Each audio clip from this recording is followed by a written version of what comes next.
சமீபத்தில் ஒரு 2 நாளைக்கு முன்னாடி அதிமுகவில் கல்யாண சுந்தரம் எனக்கு அவருக்கு ஒரு தீவிரமான ஒரு ஆதரவாளராக அறியப்பட்ட குகன்குமார். முதல்ல கல்யாண சுந்தரம் ஆதரவாளன்றதே நான் மறுக்கிறேன்.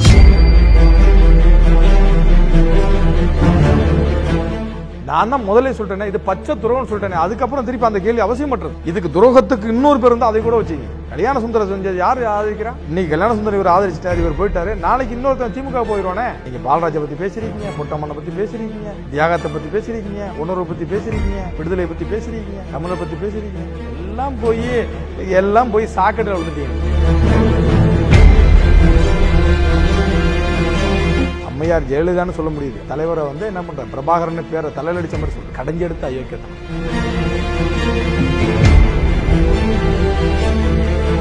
சீமானுக்கு மாற்றா இன்னொரு கட்சி, ஒரு தமிழ் தேசிய கட்சி உருவாக போகுதுன்னு எதிர்பார்த்தேன். இப்படி ஒரு நிலைமை திடீர்னு எடுத்ததும் பார்த்த உங்களுக்கும் அந்த ஆதரவான நிலைப்பாட்டில் உள்ளவங்களுக்கும் என்ன தோணும்? இந்த பேட்டி மேல அவருக்கு ஒரு பதில் சொல்றேன். நிச்சயமா உங்களுக்கு என்ன ஏமாற்றமோ அதே ஏமாற்றம் எனக்கும்.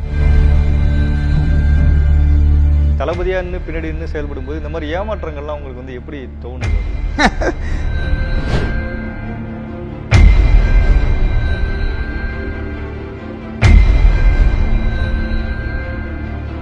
லகரம் வாய்ஸ் நேயர்களுக்கு வணக்கம். இன்றைக்கு தஞ்சை குகன்குமார் அவர்கள் சந்தித்து கல்யாண சுந்தரம் அதிமுகவில் இணைந்தது பற்றியும் தமிழ் தேசியத்தின் எதிர்காலம் பற்றியும் பேச போறோம்.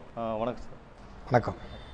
சமீபத்தில் ஒரு 2 நாளைக்கு முன்னாடி அதிமுகவில் முன்னாள் நாம் தமிழர் கல்யாண சுந்தரம் அவர்கள் இணைஞ்சிட்டாரு. அவருக்கு ஒரு தீவிரமான ஒரு ஆதரவாளராக அறியப்பட்ட குகன்குமார் ஒரு தமிழ் தேசிய கட்சியிலேருந்து ஒரு திராவிட கட்சிக்கு போய் சேர்ந்தது ஒரு மிகப்பெரிய ஒரு சர்ச்சையை உண்டு பண்ணியிருக்கு. இதை நீங்கள் ஒரு ஆதரவாளராக நீங்கள் என்ன நினைக்கிறீங்க? முதல்ல கல்யாண சுந்தரம் ஆதரவாளன்றதே நான் மறுக்கிறேன்.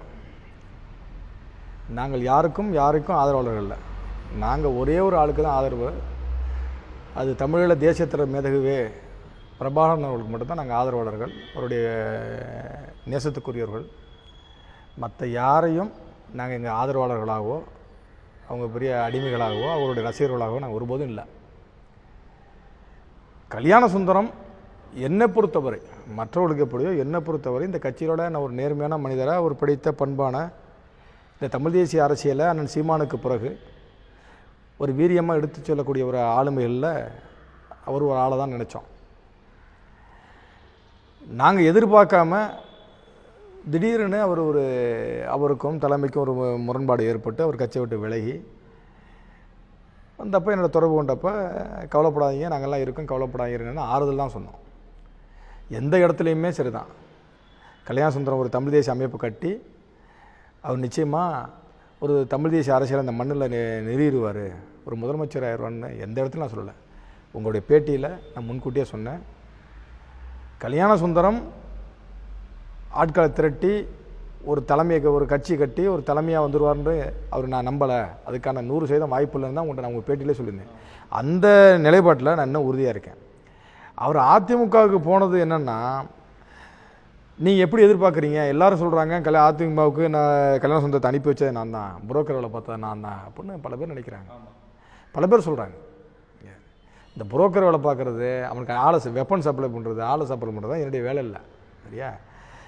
என்னுடைய நிலைப்பாடு இப்போ நான் ஒரு திறந்த மனசில் சொல்லணும்னா, கல்யாண சுந்தரம் பண்ணது தமிழ் தேசிய அரசியலில் பச்சை துரோகம். அவர் இப்படி செஞ்சிருக்கக்கூடாது. இப்போ ஒரு பெரிய ஒரு தமிழ் தேசிய அரசியலோட வீச்சை அவர் என்ன பண்ணிட்டார், கெடுத்து நாசமாக்கிட்டு தான் நான் சொல்லுவேன். என்னை பொறுத்த வரைக்கும் இது பெரிய வரலாற்று பிழை. அவர் திராவிட கட்சியில் போய் சேர்ந்தது அவர் என்ன நோக்கத்துக்காக சேர்ந்தார், எதனால் சேர்ந்தார்ன்றதெல்லாம் தாண்டி என்ன தான் ஆயிருந்தாலும் கல்யாண சுந்தரம் அந்த கட்சியில் சேர்ந்துடக்கூடாது. இதுதான் என்னுடைய நிலைப்பாடு. அவர் இன்னொரு விஷயம் சொல்கிறாரு, அதிமுக ஒரு திராவிடம் தான் அந்த கட்சியில் பேர் இருக்குது, அது ஒரு தமிழ் தேசிய கட்சி தான் அப்படின்னு சொல்கிறாரு. அரசியல்வாதிகளில் நான் பல பேரை பார்த்துருக்கேன். நாஞ்சில் சம்பத்தை பார்த்துருக்கேன், காளிமுத்தை பார்த்துருக்கேன். காளிமுத்தெல்லாம் திமுகவில் இருக்கும்போது கருணாநிதியை மானியத்தேன்னு போல்வார். அதிமுகவுக்கு போனால் அதே மாதிரி தான். அதாவது இருக்கிற இடத்த விட்டு இன்னொரு இடத்துக்கு போன பிறகு இந்த மாதிரி அரசியல் பிழைப்புக்காக, சரியா, அது திராவிட கட்சி, அது இப்போ தமிழ் தேசிய கட்சியாக மாறிடுச்சு, இப்போ எடப்பாடி செத்தப்பான பிறகு எல்லாமே மாறிடும் அப்படின்னு சொல்கிறதெல்லாம் கடைஞ்செடுத்த அயோக்கியத்தனம். சரியா?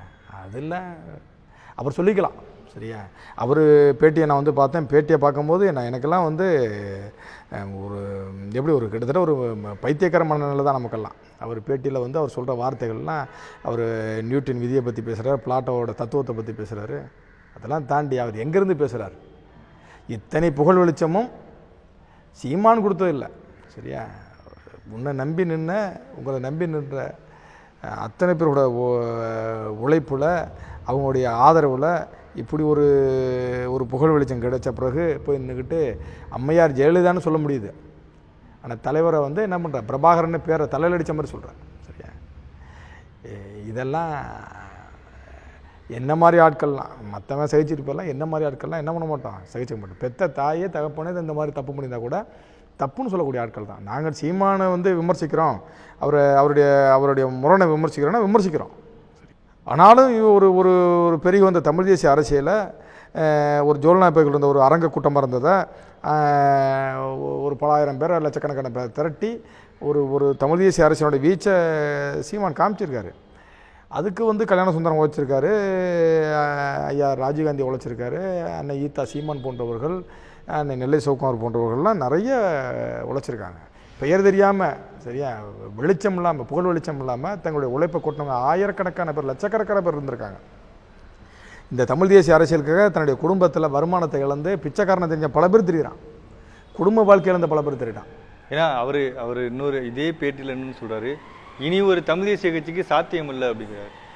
அது வந்து நீங்கள்லாம் பண்ண அந்த முயற்சிகளில் ஒரு தோல்வியாக அப்படி பார்க்குறாரா? தமிழ் தேசிய அரசியல்ன்றது எவன் அப்போன்னு சொத்து. யாரோ 4 பேர் போகிறான், 2 பேர் போயிட்டான், அதனால் வந்து தமிழ் தேசிய அரசியல் இதோட முடிஞ்சிருச்சு அப்படின்னா அப்படியே முடிஞ்சிருமா? அது பைத்தியக்காரர்கள் பிதற்றலை தான் நான் நினைப்பேன். தவிர்த்து ஒருபோதும் இந்த மாதிரி தமிழ் தேசிய அரசியல் இதோட முடிஞ்சிருச்சு, கல்யாண சுந்தரத்துக்கு பின்னாடி இனிமேல் வந்து தமிழ் தேசிய அரசியல் வரான்னு சொல்கிறதுலாம் அது என்னை பொறுத்த வரைக்கும் அதை நான் ஒரு உளறால தான் நினைக்கிறேன். இல்லை, நிறைய பேர் அவர் எதிர்பார்த்துக்கிட்டு இருந்தாங்க. அதாவது நாம் தமிழர் கட்சியிலேருந்து பிரிஞ்சு போனதுக்கு பிறகு ஒரு கட்சி ஆரம்பிக்க போகிறாரு, ஒரு பெரிய கட்டமைப்பு உண்டு பண்ண போகிறாரு, சீமானுக்கு மாற்றா இன்னொரு கட்சி, ஒரு தமிழ் தேசிய கட்சி உருவாக போகுதுன்னு எதிர்பார்த்தாங்க. அந்த நேரத்தில் இவர் இப்படி போய் இணைஞ்சதாக இருக்கட்டும், அவருக்கு ஆதரவாக நிறைய பேர் வந்து நிறைய தொகுதிகளில் நிறைய இடங்களில் வந்து அவருக்கு ஆதரவாக இருந்தாங்க. இப்படி ஒரு நிலைமை திடீர்னு எடுத்ததும் பார்த்த உங்களுக்கும் அந்த ஆதரவான நிலைப்பாட்டில் உள்ளவங்களுக்கு என்ன தோணுச்சு? எல்லாரும் நினைக்கிறாங்க கல்யாண சுந்தரம் கட்சி ஆரம்பித்த உடனே குகன்குமார் போயிடுவான்னு நினச்சாங்க. நான் உங்கள் பேட்டியில் சொன்ன மாதிரி நான் யாருடைய கட்சி ஆரம்பித்தாலும் போகிறதில்ல. ஏன்னா நான் ஏற்கனவே நாம் தமிழர் கட்சியில் இணைஞ்சி நான் ஏற்றுக்கிட்ட வழக்கு, நம்ம நிறைய பண விரயம், நேர விரயம், குடும்பத்தில் சிக்கல், இதை தாண்டி இன்னொரு சீமானை நான் உருவாக்குறத நான் விரும்பலை, சரியா. நான் அதில் வந்து சூடுபட்ட பூனை திருப்பி பால் குடிக்க அஞ்சுற மாதிரி நான் வந்து சீமானை பார்த்து நான் வெறுத்துட்டேன். இந்த அரசியலே இனி வேணாண்டாப்பான்ற அளவுக்கு கும்பிட்டேன். கட்சியை விட்டு அவர் விலகி வந்த பிறகு அவர் என்னை தொடர்பு கொண்டு இந்த மாதிரி அமைப்பு கட்டணும்னு சொன்னப்போ நான் சொன்னேன், ஐயா நான் வந்து ஒரு சகோதரனாக உங்களுக்கு உதவி செய்வேன், ஆனால் என்னை பற்றி நீங்கள் வந்து ஒருபோதும் நான் வரமாட்டேன் அப்படின்னு சொன்னேன். அப்புறம் இந்த கும்பகோணம் தம்பிகள்லாம், பூபேஷ் குப்தா, தம்பி அரவிந்தன்லாம் சேர்ந்து ஒரு கலந்தாய் கூட்டம் ஏற்பாடு பண்ணாங்க. அப்போ வந்து திடீர்னு தஞ்சாவூருக்கு பக்கத்தில் வந்து என்னை அழைச்சார், ஐயா எங்கே இருக்கீங்கன்னா. அப்போ நான் தஞ்சாவூரில் இருக்குன்னு சொல்லிட்டேன். வாங்க போகணுன்னு சொன்னார். அப்போ நான் ஒரு பாதுகாப்பாக போனேன். போயிட்டு இருக்கும்போது அங்கே மேடையில் உட்காந்து பேசும்போது நான் எய்த்தாப்பில் தான் தள்ளி உட்காந்துருந்தேன். ஆனால் என்னை வந்து என்ன பண்ணார், நீங்கள் வாங்க பக்கத்தில் உட்காருங்கன்னாரு. நான் மறுத்து இல்லை நான் வேணாம் அப்படின்னா, இல்லை நீங்கள் என்னை உட்காந்தே ஆகணும்னு சொல்லி என்னை வற்புறுத்தி தான் உட்கார வச்சாங்க. ஒழிய நான் எந்த இடத்துலையும் சொல்லலை நான் அவருக்கு வந்து நான் வந்து கட்சி ஆரம்பிக்கிறதுக்கு தோளோட நிற்பேன் அப்படின்னா நான் இந்த இடத்துலையும் யார்கிட்டையும் நான் சொன்னதில்லை, இனி எவனுக்கும் சொல்ல போகிறதும் இல்லை, சரியா. நாளைக்கு நான் ரொம்ப பெரிதும் பேசிக்கிறேன், ஐயா ராஜீவ்காந்தி அவர்கள் கட்சி ஆரம்பித்தா கூட அதில் போய் இணைகிறதா ஒரு எண்ணம் இல்லை. அதெல்லாம் நான் வந்து கசந்துருச்சு எனக்கு. அதனால் இப்போ இவர் கல்யாண சுந்தரம் என்ன பண்ணாருன்னா, இந்த மாதிரி ஒவ்வொரு இடத்துல போய் கட்சி ஆரம்பிக்க போகிறேன்னு சொன்னார். அப்போ கன்னியாகுமரி போகும்போது சொன்னேன், ஐயா நீங்கள் நல்லா தெரிஞ்சுக்கிங்க, நீங்கள் கட்சி ஆரம்பிக்கணும்னு சொன்னால் இதுக்கு நிறைய விலை கொடுக்கணும், உங்களை மிரட்டுவான், திட்டுவான், போலீஸ் நெருக்கடி இருக்கும், பல நெருக்கடிகள் இருக்கும், பொருளாதார சிக்கல் இருக்கும், இதை மீறி உங்களால் செய்ய முடியும்னா செய்யுங்க அப்படின்னு நான் என்ன பண்ணிட்டேன், முதலே சொல்லிட்டேன். இருங்க ஒரு நிமிஷம். அதுக்கப்புறம் தான் அவர் கன்னியாகுமரி போனார். அங்கே உள்ள தம்பிகள் தமிழ்ச்செல்வம் போன்றவர்கள்லாம் இருந்து அவர்களுக்கு வந்து பத்திரிகையாளர் சந்திப்பெலாம் நடத்தினாங்க. அந்த பத்திரிகையாளர் சந்திப்பெல்லாம் பார்த்துட்டு கோவில்பட்டியிலேருந்து தம்பி ராஜேஷ்குமார், தம்பி கோவில்பட்டி அருண் போன்றவர்கள்லாம் என்னை தொடர்பு கொண்டு நாங்கள்லாம் ஒரு 6 தொகுதியிலேருந்து வந்து கட்சியில் இணையணும் அப்படின்னு சொல்லி அவர் என்ன கல்யாண சுந்தர தலைமை ஏற்றி நாங்கள் இணைய போகிறோம் அப்படின்னு சொன்னாங்க. 6 தொகுதியில் நானும் சரி என்னங்க அப்புறம் கல்யாண சுந்தரத்தை கூப்பிட்டு இந்த மாதிரி இணையன்னு சொல்கிறாங்க, நீங்கள் வேணால் நம்பர் கொடுத்து பேசுங்கன்னு சொன்னேன். அவ்வளோதான், நம்பர் வாங்கினார், பேசலை. நேற்று வரைக்கும் கூட அந்த கோவில்பட்டி அருண்குமார் வந்து எனக்கு அடித்தார். நான் என்ன பதில் சொல்கிறது அவருக்கு போய்? நான் என்ன பதில் சொல்ல முடியும்? நான் இது வரைக்கும் அவருடைய அழைப்பை நான் எடுக்கலை. நான் யாருடைய ஃபோனையும் நான் எடுக்காமல் இருக்க மாட்டேன், அழைப்பை ஏற்காமல் இருக்க மாட்டேன். அவருடைய அழைப்பை நான் ஏற்கவே இல்லை. ஏன்னா இந்த பேட்டியின் மேலே அவருக்கு ஒரு பதில் சொல்கிறேன். நிச்சயமாக உங்களுக்கு என்ன ஏமாற்றமோ அதே ஏமாற்றம் தான் எனக்கும், அதே வருத்தம் தான் எனக்கும். அதனால் தயவுசெய்து மன்னிச்சிருங்க, நான் இதுக்கு காரணம் இல்லை. இல்லை, பேசும்போது மிரட்டல்கள்னு சொன்னீங்க. அந்த பேட்டியில் வந்து உங்கள் பேரை குறிப்பிட்டு நீங்கள் இன்னொரு பேட்டியில் சொன்னதாவது மிரட்டப்பட்டதுனால வந்து அவர் வந்து அங்கே போயிருக்காரு, இதை என்கிட்ட சொன்னாருன்னு சொன்னார். ஆனால் அது வந்து அவரோட கருத்து அப்படின்னு சொல்லிட்டாரு. இது உண்மையிலேயே மிரட்டப்பட்டதா? என்ன நடந்துச்சு? கல்யாண சுந்தரத்தை இப்போ இல்லை, என் வாழ்வின் இறுதி வரைக்கும் நான் அவரை நேசிப்பேன். ஒரு சக நண்பனா, ஒரு சகோதரனா, ஒரு குடும்பத்தாரா நான் நேசிப்பேன். ஆனால் அவர் எடுக்கிற அரசியல் நிலைப்பாட்டுக்கெல்லாம் குமார் வந்து லாவணி பட வேண்டிய அவசியம் எனக்கு இல்லை, ஒத்து உத வேண்டிய அவசியம் இல்லை, எனக்கு அவசியம் இல்லை. நான் எப்போவுமே நான் ஒரு கலக்கும்போது தான் நான் பயப்படுவேன், நான் மரியாதை கொடுப்பேன். அது தமிழ் தேசிய தலைவருக்கு மட்டும்தான் அந்த அந்த அந்த இடம் உண்டு. மற்ற யாருக்கும் நான் பயந்து சொல்ல வேண்டியதில்லை. கல்யாண சுந்தரம் கட்சியை விட்டு வெளியே போன பிறகு எனக்கு அடித்தார், பேசினார். அதுக்கப்புறம் ஒரு 10 நாள் எனக்கு தொடர்பில் இல்லை. ஃபோன் அடித்தாலும் எடுக்க மாட்டார். அது அவருடைய இயல்பு. யார் அடித்தாலும் அவர் உடனே எடுத்து பேசுகிற பழக்கம் இல்லாதனால அவர் எடுக்கலைன்னு விட்டுட்டோம். அதுக்கப்புறம் திருப்பி 10 நாள் சென்று ஐயா இந்த மாதிரி கட்சி கட்ட போகிறேன்னு சொன்னார். அப்புறம் ஒரு வாரம் பேசியிருந்தார். அதுக்கப்புறம் என்ன பண்ணிட்டார், அழைப்பு எடுக்கலை. அப்புறம் ஒரு மேதகு இந்த படத்தில் வந்து அவர் ஒரு காட்சியில் நடிக்கிறார். ஒரு தமிழறிஞராக யாழ்ப்பாணத்தில் நடந்த உலகத்தமிழ் ஆராய்ச்சி மாநாட்டில் அவர் ஒரு பேசுகிற மாதிரி ஒரு காட்சி அமைப்பில் அவர் நடிக்கிறார். அதில் நடிக்கும் போது அதுக்காக அவரை வந்து நாங்கள் அழைச்சிருந்தோம். அப்போ வந்தப்போ தான் என்கிட்ட மனசை விட்டு பேசினார். பேசும்போது சொன்னார், ஐயா என்ன விட்டுருங்க ஐயா, என்னுடைய குழந்தைய மிரட்டுறாங்க ஐயா, எனக்கும் என் மனைவிக்கும் மன உரிமை ஏற்பட்டு நாங்கள் பிரிஞ்சுருக்கோம். ஆனால் சமீபமாக பேசிக்கிட்டு இருக்கோம். ஆனால் அவங்கள அழைச்சி மிரட்டுறாங்க ஐயா, அம்மாவுக்கு இரவு 1 மணிக்கு 2 மணிக்கு அழைப்பு வந்துச்சு, மிரட்டுறாங்கய்யா. இதெல்லாம் பார்த்தாங்க நான் வந்து ரொம்ப மன அழுத்தத்தில் இருந்தேன் அப்படின்னு சொன்னார். இது எங்கள் கோயில், இது நான் எங்கள் குலதெய்வமாக நினைக்கிற கோயில். இந்த கோயிலிருந்து நான் போய் சொல்லணும்னு அவசியம் இல்லை. நான் என் கல்யாண சுந்தரத்துக்காகவோ சீமானுக்காகவோ இல்லை இது சொல்லலைன்னா என்னை எவனாவது மிரட்டிடுவான், குத்திடுவான், வெட்டிடுவான், அதுக்காகலாம் சொன்னார். நான் 100% சொன்னேன். நான் எதுக்கு சொல்லணும், போய் சொல்லணும்? எனக்கு என்ன அவசியம் இருக்குது? கல்யாண சுந்தரம் கட்சி விட்டு போனால் எனக்கு என்ன பல வடிவில் லாபம் வரப்போதா, இல்லை சீமான் கட்சியில் போய் சேர்ந்து வேலை பார்த்தா எனக்கு ஒரு பல வடிவில் லாபம் போகுது? என்ன வரப்போகுது? எனக்கு என்ன இழப்பு? ஒரு இழப்பும் இல்லை. நான் எவனுக்கும் பேப்பணும் அவசியமும் இல்லை. சரியா? என்னுடைய ஊரில் என்னை வந்து என்னை மிரட்டியோ இது செஞ்சிட முடியாதுன்றதில் நான் உறுதியாக நம்புகிறேன். அதனால் அவர் சொன்னார், 100% சொன்னார்.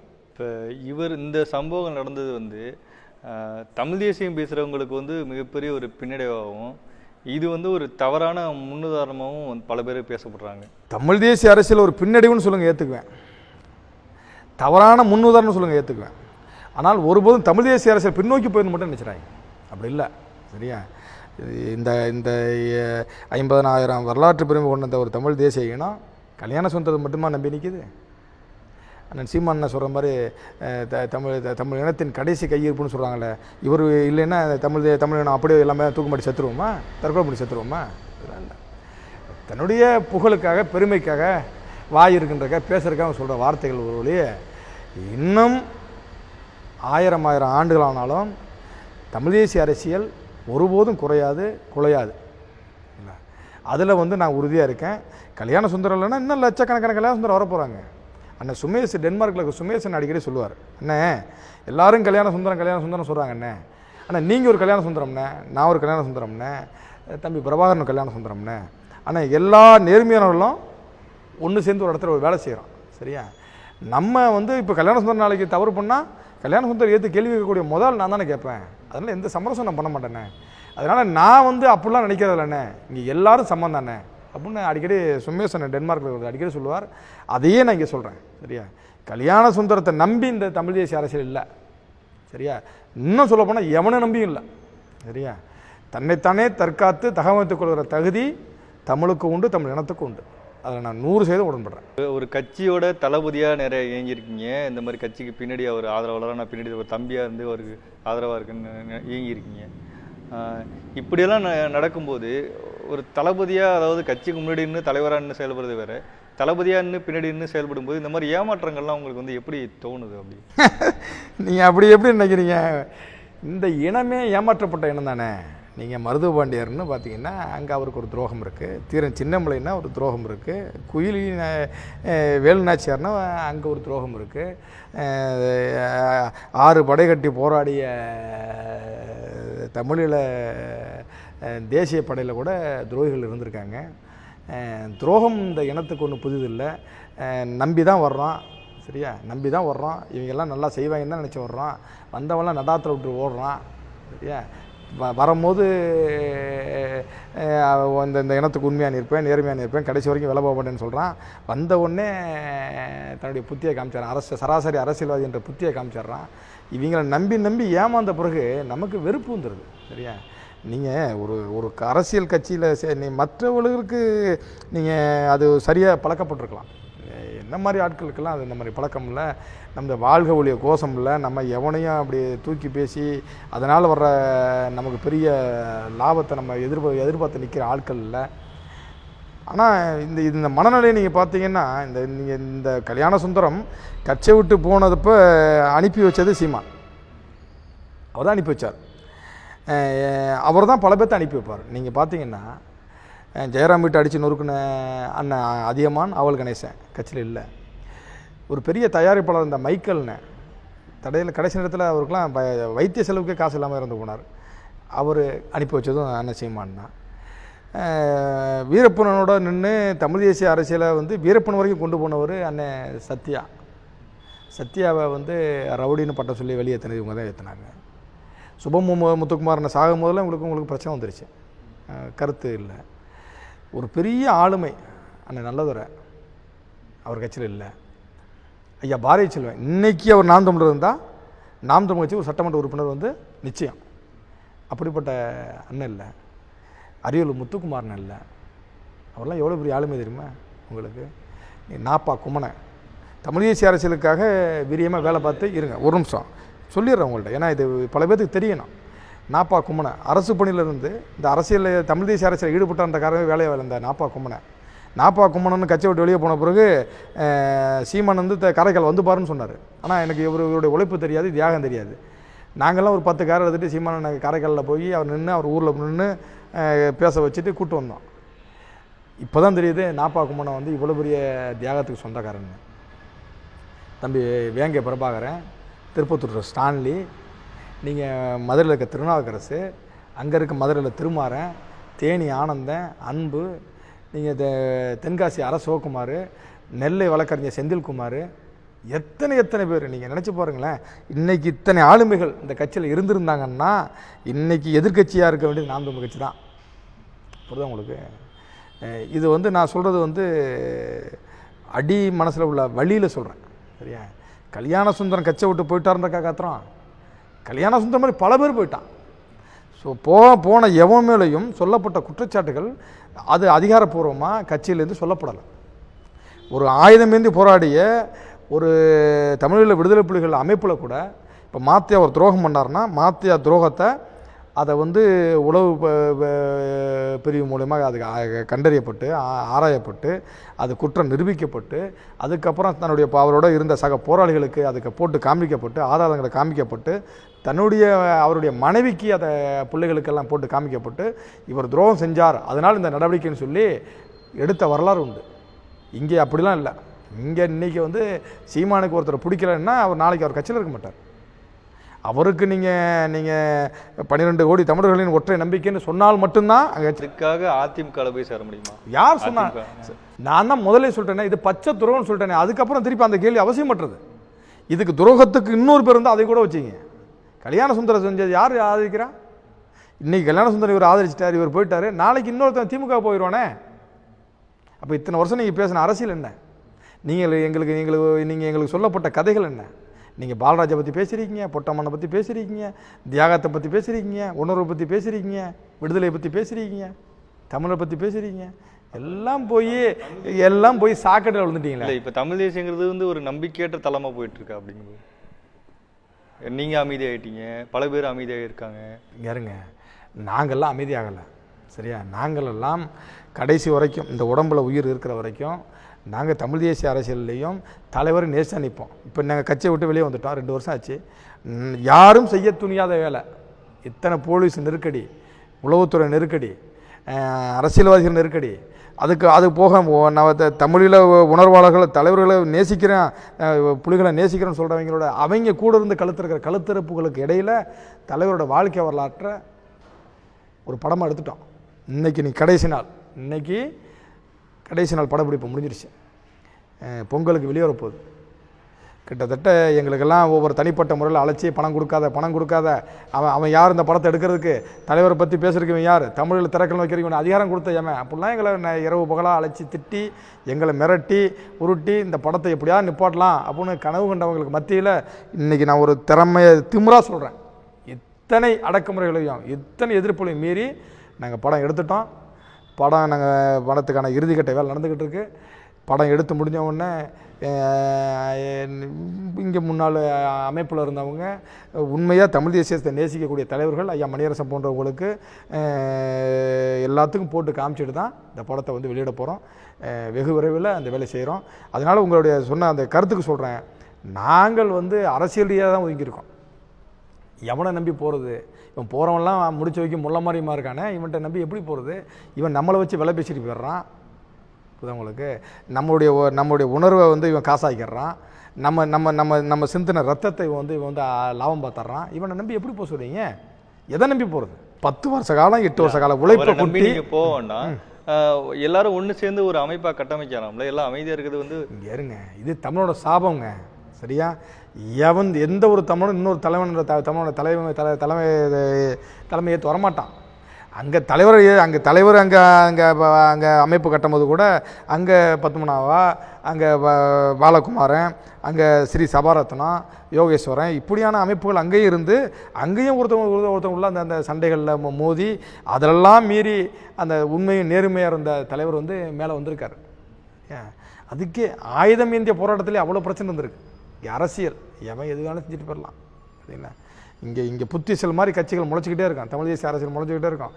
நீங்கள் நவம்பர் மாதம் ஆயிடுச்சுனாலே தமிழ் தேசிய அரசியல் தலைவர்கள் கிளம்பிடுவாங்க, வசூலுக்கு கிளம்பிடுவாங்க. மாவட்டம் நடத்துகிறேன், தலைவர் பிறந்தால் நடத்துகிறேன்னு கிளம்பிடுவாங்க. இவங்களுக்கு ஒரே நோக்கம் வருமானம் தான், இனமானம் இல்லை. சரியா, இது இனமான மற்ற இந்த ஜடங்களோடு சேர்ந்து நிற்கிற அவசியம் என்ன போன்றவங்களுக்கு இல்லை. அது ஒருபோதும் நிற்க மாட்டோம், அப்படிலாம் நிற்க மாட்டோம். ஆனால் எங்களுடைய செயல்களை ஒருபோதும் நிறுத்த மாட்டோம். அடுத்தடுத்தான இந்த தமிழில் தேசிய வரலாற்றை ஆவணப்படுத்துகிற வேலைகளை தொடர்ந்து செய்ய போகிறோம். இன்றைக்கெல்லாம் பார்த்தீங்கன்னா படம் வந்து நாங்கள் எதிர்பார்த்த விட படத்தோட செலவு கூடிருச்சு. கிட்டத்தட்ட 10 லட்ச ரூபா வட்டிக்கே வாங்கியிருக்கோம். யாரை நம்பி நீங்கள் வாங்கினீங்க கேட்பீங்களா? அண்ணன் சுமேஷ் அண்ணன் சொன்ன மாதிரி தான், அண்ணே செய்யுங்க, முடியலையா நம்ம போட்டு கட்டிடுவோம்ண்ணே, கவலைப்படாதீங்கண்ணே அப்படின்னு ஒரு எங்களுக்கு அரணா நிற்கிறார் பாருங்க. எதுக்கு அந்த அவர் பேரை நான் அடிக்கடி சொல்கிறேன்னா, இப்படியெல்லாம் இந்த இனத்தில் இருந்தாங்க, இவங்கெல்லாம் வந்து இவங்களோட உழைப்பில் தான் இப்படி நடக்குது, இந்த மாதிரி வேலை நடக்குது. நாங்கள் ஆவணப்படுத்துகிற வேலையை தொடர்ந்து செய்கிறோம். சரியா, அதனால் எங்கள் வேலை ஒருபோதும் தடைப்படலை, நாங்கள் வேலை செஞ்சுக்கிட்டு தான் இருக்கோம். இனிமே ஒரு தமிழ் தேசிய கட்டமைப்பு வந்து இவ்வளோ ஏமாற்றங்கள் சொல்கிறீங்க, எல்லாம் பண்ணுறீங்க, இனிமே ஒரு தமிழ் தேசிய கட்டமைப்போ தமிழ் தேசிய கட்சியோ வந்து உருவாகுமா? நிச்சயம் உருவாகும். அதுக்கு தன்னலம் கருதாத தம்பிகள் வந்து வருவாங்க. இப்போ ஏற்கனவே தம்பி சேலத்தில் இருக்கிற பேராசிரியர் அருளனிய வள்ளுவம் பண்பாட்டு நடுவம்னு ஒரு கட்டுறாங்க. தம்பி தினேஷ்குமார் போன்றவர்கள், சேலம் ஜெயசீலன் போன்றவர்கள்லாம் உணர்வாளர்கள்லாம் ஒன்று சேர்ந்து ஒரு ஆக்கப்பூர்வமான செயல்களை முன்னெடுத்து வர்றாங்க. இயக்கமாக தான் கட்டியிருக்காங்க. உண்மையிலேயே அவங்கள்ட்ட வந்து இந்த கட்டுக்கோப்பு இருக்குது, அவங்களுடைய செயல் திட்டங்கள் நல்லா இருக்குது. அது மாதிரி இன்னும் பல இயக்கங்கள் உண்மையிலே வர்றதுக்கான வாய்ப்புகள் இருக்குது. அப்படி வரும்போது எல்லாரும் சேர்ந்து இணக்கமாக செய்வோம். ஒருபோதும் தமிழ் தேசிய அரசியல் இவர்கள் வெளியே போனதுனாலேயே பின்னடைவு சந்திக்கின்றதில் நான் மறுக்கிறேன். அது ஒருபோதும் நடக்காது. எப்படியாக இருந்தாலும் அமைப்புகள் தோன்றும். ஆனால் அதில் நீங்கள் இருப்பீங்களான்னு கேட்டால் நான் இருக்க மாட்டேன், அவ்வளோதான். ஏன்னா கடந்த கால பாடங்கள் அவ்வளோதான். நம்ம எப்பவும் போல் இப்படியே இந்த வேலைகளை செஞ்சுட்டு போகணும், இப்படியே கடந்து போகலான்னு தான். கடந்து போகலான்னா அவ்வளோதான். இப்போ இந்த 14 வழக்கில் பார்த்தீங்கன்னா நாங்கள் வந்து அடிக்கடி நீதிமன்றம் இங்கே போகிறது வர்றது அதுக்கான செலவுகள் இப்போ ஏதாவது ஒரு பிரச்சனைன்னு வச்சிங்களேன், எனக்கு மேலே எந்த அடிதடியும் வழக்கில் இந்த நாம் தமிழர் கட்சியிலேருந்து நீ இப்போ பார்த்தீங்கன்னா ஃபேஸ்புக்கில் போட்டிருக்கான், என் மேலே 2 கற்பழிப்பு வழக்கு இருக்குன்னு போட்டிருக்கான். நீங்கள் அது இந்த கட்சி கொடுத்து எனக்கு மெடலாக தான் நினச்சிக்கிறேன். என் மேலே ஒரு 10-14 வழக்கு இருந்துச்சு. அதில் கிட்டத்தட்ட ஒரு இன்கம் டேக்ஸ் வழக்கு, இழுத்து போடின வழக்கு, இந்த டோல்கட்டு அடித்த வழக்கெல்லாம், இந்த தந்தி அலுவலகத்தை அடித்த வழக்கெல்லாம் முடிஞ்சிருச்சு. இன்னமும் இந்த காவல்துறையால் பொய்யால் புனையப்பட்ட வழக்குகள் இன்னும் இருக்குது. ஏர்போர்ட்டில் சீமான் வரும்போது வைகோ மதிமுக கட்சியோட இருக்க வழக்கு இருக்குது. ஆனால் அப்படி இந்த மாதிரியான சாதாரண வழக்குகளை கூட என் மேலே வந்து குற்றவாளிகள் பட்டியலில் பேரை சேர்த்துட்டாங்க. என் மேலே வந்து ரவுடி லிஸ்ட்டில் பேர் சேர்த்துட்டாங்க. என் மேலே வேறு எந்த திருநாடு 7 திருநாடு 2 அந்த மாதிரியான எந்த கொலை முயற்சியோ கொலை வழக்கோ எதுவுமே இல்லை. அற்ப சாதாரண காரணத்துக்காக என் மேலே வந்து குற்றவாளிகள் பட்டியலில் பேர் சேர்த்துருக்காங்க. அதுக்காகவே இதெல்லாம் வந்து ஒரு பொது சேவைக்கு மக்களுக்கு நல்லது பண்ணணும், ஒரு தமிழ் தேசிய ஏதோ பண்ணணும்னு நீங்கள் இறங்கினதுனால வந்து வேறு என்ன இது நினைக்கும் போது உங்களுக்கு எப்படி தோணும்? குடும்பத்தாரும் சரி நீங்களும் சரி. வீட்டில் வந்து நான் இல்லாதப்போ என் மனைவிட்ட என் பிள்ளைகிட்ட வெளிநாட்டில் இருந்தீங்க. ஆமாம், நான் ஒரு 17 வருஷம் வெளிநாட்டில் இருந்து வந்து வரும்போதெல்லாம் 2012 வரைக்கும் என் மேலே எந்த வழக்கம் இல்லை. 2016 வரைக்குமே எனக்கு மேலே எந்த வழக்கம் இல்லை. 2016க்கு மேலே தான் எனக்கு வழக்கு. 2016க்கு மேலே எங்கள் இந்த ஊரே பர்மாகல்னு சொல்லுவாங்க. கிட்டத்தட்ட அடிதடி வழக்கு அதெல்லாம் வந்து சர்வசாரமாக நடக்கக்கூடிய ஏரியாவில் 2016 வரைக்குமே என் மேலே எந்த வழக்கம் இல்லை. இந்த கட்சிக்கு வந்த பிறகு தலைவரை நேசித்து நின்ன பிறகு, உண்மையாக நின்ன பிறகு, சமரசம் இல்லாமல் நின்ன பிறகு வழக்கு வந்துருச்சு. இந்த வழக்கில் வந்து என்ன பார்த்தீங்கன்னா, நீங்கள் என்ன ரவுடி லிஸ்ட்டில் பேரை சேர்த்துட்டான்னா ஒவ்வொரு இன்ஸ்பெக்டர் மாறும் போதும் நீங்கள் வந்து ஒரு 107 போட்டுங்க, ஒரு 110 போட்டுங்க அப்படின்னா, அது என்னென்னா ஒரு 107 110னா ஒரு தடவை அந்த வழக்கை நீங்கள் வாங்கிட்டீங்கன்னா 1 வருஷத்து வரைக்கும் நீங்கள் இந்த குற்ற செயலில் ஈடுபடக்கூடாது. ஒரு அடிதடி வழக்கு எதுவும் ஆயிடக்கூடாது. அப்படி ஆனால் அதை வச்சு உங்களை அதை ஒரு பைண்ட் ஓவர் பண்ணி உங்கள் மேலே ஒரு வருஷம் உங்களை உள்ள தள்ள முடியும். கிட்டத்தட்ட ஒரு போராட்டம் 5 வருஷமாக ஒரு போராட்டமாக நடக்குது. அந்த நல்லதும் நீங்கள் தெரியும். இப்போ கூட ஒரு மாதத்துக்கு முன்னாடி தஞ்சை தெற்கு காவல் நிலையத்துலேருந்து ஒரு ஆய்வாளர் அழைச்சி உடனே வா, ஆதார் எடுத்துருவா, ஃபோட்டோ எடுத்துருவா, ஒரு 107 போடணுன்னாரு. நான் சொல்லிட்டேன், என்ன வேணால் ரிமாண்ட் பண்ணிக்கிங்க, ஆனால் ஒருபோதும் என்ன இந்த மாதிரி 107 போடுறேன் 110 போடலாம் கூப்பிடாதீங்க. நான் இந்த மாதிரி நீங்கள் மேலே போட்டிருக்க இந்த வந்து நீ உள்நோக்கத்தை போட்டிங்கன்னு சொல்லி மதுரை உயர்நீதிமன்றத்தை வழக்கு போட்டிருக்கேன். சரியா, இந்த பேரை எடுக்கணும்னு சொல்லி போட்டிருக்கேன். அதனால் நீங்கள் எதாவது பண்ணிங்கன்னா நான் மேல்முறையீடு போயிடுவேன் அப்படின்னு சொன்ன பிறகு தான் இப்போ கடந்த 1 மாதம் வரைக்கும். அப்போ நினச்சி பாருங்கள் எவ்வளோ வேதனையாக இருக்கும், எவ்வளோ இதாக இருந்திருக்கும். ஏன்னா இன்டர்வியூலேருந்து வேறு இதுக்கு போகுது. ஒரு ரவுடி லிஸ்ட்டு அப்படின்னு போகும்போது நம்ம ஒரு பொது சேவை பொது மக்களுக்கு ஒரு சேவையாக ஒரு பொதுமக்கள் நல்லது பண்ண நினைக்கும் போது ரவுடி லிஸ்ட்டில் போய் நம்மளை சேர்க்கும்போது அதான் எப்படி தோணுது உங்களுக்கு? அதுங்க இது நான் அரசாங்கம் கொடுத்த ஒரு மெடலாக நினச்சிக்கிறேன். வேறு என்ன செய்ய முடியும்? நீங்கள் இதில் வந்து நீங்கள் வேதனையாக இருக்கும், வருத்தமாக இருக்கும். உங்களை வந்து நீங்கள் நீங்கள் ஒரு தடவை ஜெயிலுக்கு போய் வந்து பார்த்தா பாருங்கள். நீங்கள் வந்து இப்போ இன்கம் டேக்ஸ் வழக்கில் போய் நான் 2 நாள் உள்ளே இருந்தேன். அப்புறம் அந்த ஒரு பூதலூரில் ஒரு பொய்யான ஒரு வழக்கு போட்டு அதில் என்ன உள்ளே வச்சாங்க. அப்போல்லாம் பார்த்தீங்கன்னா அது நரக வேதனையாக இருக்கும். அது சொல்ல முடியாது, அதை அனுபவிக்கணும்னு தான் தெரியும். அப்படி தான் இந்த இனத்துக்கு நம்ம சமரசம் இல்லாமல் நின்னோம். ஆனால் கால சூழல் வந்து நம்ம அதில் விரும்பி தான் ஏற்றணும். அதில் ஒன்று நான் அது உள்ளே போயிட்டேன், எனக்கு அது பிரச்சனை, போலீஸ் பிரச்சனை, அதெல்லாம் பயப்படல. ஆனால் இவர்களுக்காக போனோம், இந்த நன்றி விசுவாசனாலே அர்த்தம் தெரியாத இவங்களுக்காக நம்ம போனோம் அப்படின்ற மாதிரி ஒரு மனச்சோர்வு இருக்குது. அந்த மனச்சோர்வு தான் நான் இன்னொரு அரசியல் அமைப்பில், இன்னொரு அரசியல் இயக்கத்தில், இன்னொரு கட்சியில் போய் இணைஞ்சு வேலை செய்ய முடியாமல் தடுக்குது. இவ்வளோ நடந்துக்கிட்டு இருக்கு. இப்போ இந்த கோயில் பார்த்தோம், இந்த கோயில் நிர்வாகம் வந்து நீங்கள் தான் பண்ணுறீங்கன்னு கேள்விப்பட்டோம். இல்லை இதுலேயே போகிறீங்களா கோயில் ஆன்மீகம்? அப்படி இல்லை, இந்த கோயிலே வந்து எப்படின்னா இது 56வது வருஷம். இந்த வட்டம் பங்குனி உத்திர தீவிதி நடந்தால் இது 56 வருஷம். எங்கள் முன்னோர்களால் பர்மாவிலேருந்து மண்ணெடுத்து வந்து கட்டப்பட்ட இந்த கோயில். இந்த கோயிலில் வந்து 35,000 பேர் இந்த ஊரில் இருக்காங்க. 35,000 பேர் ஓட்டு போட்டு தேர்ந்தெடுக்கணும். இங்கே வேறு 200 போலீஸு, ஆர்டிஓ, தாசில்தார் தலைமையில் தான் எலெக்ஷன் நடக்கும். இந்த தேர்தலில் நாங்கள் நின்று போட்டி போட்டு இங்கே அதே மாதிரி போன பழைய நிர்வாகங்களில் இருந்தவங்க மூத்தவங்கள்லாம் சின்ன பிரச்சனைகள், அது அந்த சாதிய சிக்கல், முறைகேடு, நீதி முறைகேடு அப்படி இப்படின்னு பிரச்சனை வந்த பிறகு எங்களை மாதிரியான இளைஞர்கள்லாம் ஒன்று சேர்ந்து இந்த நிர்வாகத்தை மாற்றி அமைக்கணும்னு சொல்லி தான் இந்த கோயில் தேர்தல் நின்று போட்டி போட்டு நாங்கள் ஜெயிச்சு அண்ணன் எம்ஜி மணின்ற ஒரு தலைவராகி நான் செயலாளராக இருந்து இந்த கோயிலில் வாக்குறுதி கொடுத்து இந்த கோயிலில் மக்களுக்கு தேர்தல் வாக்குறுதி கொடுத்து இந்த நிற்கிது பாருங்கள் 64 அடி உயரம் ராஜகோபுரம், அது எங்கள் நிர்வாகத்தில் கட்டினது. இந்த பின்னாடி இருக்கிற கல்யாண மண்டபம் வந்து நாங்கள் எங்கள் நிர்வாகத்தில் கட்டினது. இந்த இருக்க அம்மன் அந்த சிலை புதுசாக வச்சது, இந்த கோயில் மண்டபம், இது எல்லாமே நாங்கள் தேர்தல் வாக்குறுதிகள் அடிப்படையில் கொடுத்து நாங்கள்லாம் சொன்னபடி நடந்துக்கோன்ற மாதிரி